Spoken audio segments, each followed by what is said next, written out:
حضرت مفتی شفیع عثمانی صاحب رحمۃ اللہ علیہ ان کا فتویٰ ہے ووٹ کی شرعی حیثیت کے بارے میں کہ ووٹ کی کم از کم جو شرعی حیثیت ہے یہ ایک گواہی ہے.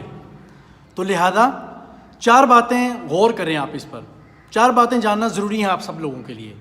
پہلی بات کیا ہے کہ اس کا چھپانا بھی حرام ہے. گواہی کا چھپانا حرام ہے. کیا مطلب کہ اگر آپ کے علاقے میں کوئی دیانتدار آدمی کھڑا ہے, کوئی شریعت نافذ کرنے والا آدمی کھڑا ہے, امانت دار ہے, آپ اس کو ووٹ نہیں دے رہے تو یہ کبیرہ گناہ ہے, آپ نے گواہی کو چھپا دیا.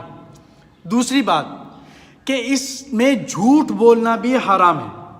اس کا کیا مطلب ہے کہ اگر کوئی امیدوار اسلامی نظام کے خلاف ہے, اسلامی اصولوں کے خلاف ہے, ملک کے خلاف ہے اور آپ اس کو گواہی دے رہے ہیں تو آپ جھوٹ بول رہے ہیں کہ یہ آدمی اسلام اور مسلمانوں کے حق میں ہے, تو یہ بھی کبیرہ گناہ ہے. تیسری بات سمجھیں ذرا غور سے, وہ یہ ہے کہ ووٹ کا بیچنا بھی حرام ہے.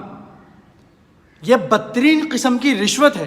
اس پر حدیث ہے, رسول اللہ صلی اللہ علیہ وسلم نے ارشاد فرمایا الراشی والمرتشی کلاہما فی النار. رشوت لینے والا دینے والا دونوں دوزخ میں جائیں گے. یہ ایک بات ہو گئی. دوسری حدیث, وہ بھی حدیث ہے, رسول اللہ صلی اللہ علیہ وسلم نے ارشاد فرمایا کہ وہ شخص بہت زیادہ خسارے میں ہے. کون سا شخص؟ جو دوسروں کی دنیا کے لیے اپنے دین اور ایمان کا اور آخرت کا سودا کر دے. بات سمجھتے کوئی نہیں سمجھتے بھائی؟ چند تکوں کی خاطر اپنے ملک کا, اسلام کا سودا کر دینا یہ بہت بڑی بغاوت ہے. پاکستانیوں کے ساتھ, پاکستان کے ساتھ بغاوت ہے. اور یہ چوتھی بات بہت اہم ہے, اس کو کان کھول کر سنیں اور بہت ایمانداری سے غور سے سنیں, اس کو اپنے دلوں میں جگہ دیں, ساری زندگی آپ کے کام آئے گی. وہ یہ ہے کہ یاد رکھیں بھائی, چوتھی بات, شخصی غلطی میں ثواب اور اس کا اثر اور اس کا عذاب انسان کے اپنی ذات کے اوپر ہوتا ہے. کہ ایک آدمی کی غلطی ہے, شخصی غلطی ہے, اس کا اثر وہ بھی محدود ہوتا ہے.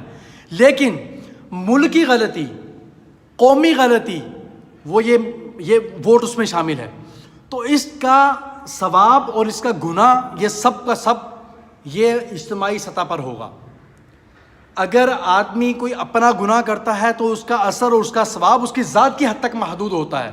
لیکن اگر کوئی آدمی کوئی بڑی غلطی کرتا ہے, اس کی مثال یہ سمجھ لیں جیسے ووٹ دیا کسی کو, اور اس میں یہ چیز اس نے مینشن کر لی, اس کو داخل کر لیا کہ یہ آدمی میں ووٹ دے رہا ہوں, اس آدمی کو, اس کو میں سربراہ منتخب کر رہا ہوں ملک کے لیے, قوم کے لیے, عوام کے لیے, تو اس کے بعد وہ آنے والا آدمی اگر ایماندار ہوا, اس نے ملک اور قوم کی بھلائی چاہی اور اچھے کام کیے, تو آپ یقین کریں کہ پوری کی پوری ملک, قوم کا اور ملک کا ثواب اس ایک آدمی کے کھاتے میں جائے گا.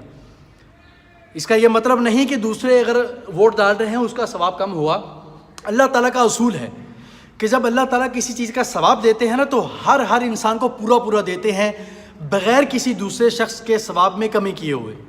لیکن اگر ایسا ہوا کہ اس آدمی نے قوم کا, ملک کا نقصان کیا, خسارہ کیا, ملک کا مال لوٹا, کھسوٹا, لوگوں کے ساتھ ظلم کیا, ناانصافی کی, تو اس میں وہ اکیلا شامل نہیں ہوگا.